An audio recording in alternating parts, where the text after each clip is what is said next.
Merci.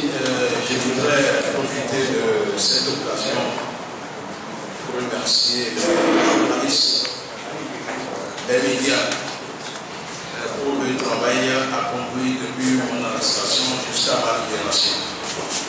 Vraiment, un grand merci et que le Tout-Puissant vous bénisse parce que vous avez été très braves, vous avez bravé tout et vous avez extériorisé tout ce qui était caché. Je vous en remercie. Pour les conditions de détention, vous savez que beaucoup de journaux en ont parlé. Ça n'a pas évolué. On m'a amené à Mango pour faire peur à ma famille. On m'a amené à Mango pour terroriser les Togolais. On m'a amené à Mango pour me casser le moral. Vous savez, moi, on ne peut pas m'intimider avec la prison. Du moment où j'ai accepté m'engager pour la cause des Togolais, je me suis déjà sacrifié. Donc, je n'ai pas peur. Vous savez, je suis allé en prison, tout le monde s'est levé. Les hommes politiques, les associations, même à l'international, les gens se sont levés. Il a fallu que j'aille en prison pour que certaines personnes à l'extérieur me connaissent. Je ne les en veux pas, mais plutôt, ils ont voulu m'abaisser, mais Dieu m'a élevé. Qu'il soit béni.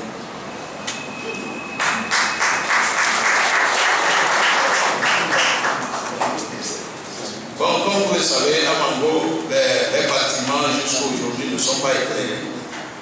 Les prisonniers dorment dans l'obscurité. Au niveau d'Atakwame, les prisonniers sont entassés comme des sardines. Comme vous le savez, même ma maison de 1 lot est plus vaste que la prison d'Atakwame. Où le minimum c'est 300 personnes. Et les gens sont entassés. Il n'y a pas de cour en tant que tel. Et quand vous rentrez dans cette prison, l'aspect extérieur même vous déstabilise. Voilà. Le gouvernement voulait ne faire rien pour les prisons. Les repas, c'est toujours un seul repas par jour. Et les prisonniers ont faim. Les prisonniers meurent parce qu'ils ne trouvent pas à manger. Ils meurent parce qu'il n'y a pas de médicaments pour les soigner. Donc la situation est désastreuse dans les prisons.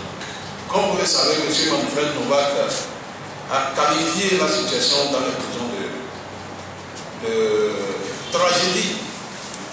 Mais moi, je la qualifie de crime contre l'humanité. Ce qui se passe dans les prisons, c'est un crime contre les Togolais. Voilà, nous profitons de l'occasion pour encore attirer l'attention des associations de défense des droits de l'homme qui font beaucoup. Mais au niveau de la Soweto, nous sommes résolus que ce régime n'aime pas qu'on aille doucement avec lui. Donc, nous sommes rentrés au CST pour appeler à une alternance. Et nous avons foi que c'est l'alternance qui peut éradiquer la torture, les traitements dégradants et inhumains dans notre pays.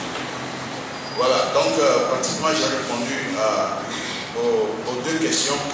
Et nous luttons, nous continuons de lutter aux côtés des associations pour que le nouveau code de procédure pénale et le nouveau code pénal soient adoptés pour décongestionner les prisons. Et surtout que la présomption d'innocence soit respectée.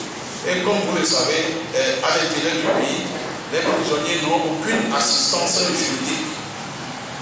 Pour un oui ou un non, on envoie des gens en prison. Et ils chopent des maladies, ils meurent de faim. Et après, c'est la désolation. Je pense que j'ai répondu à toutes les questions. Je vous remercie.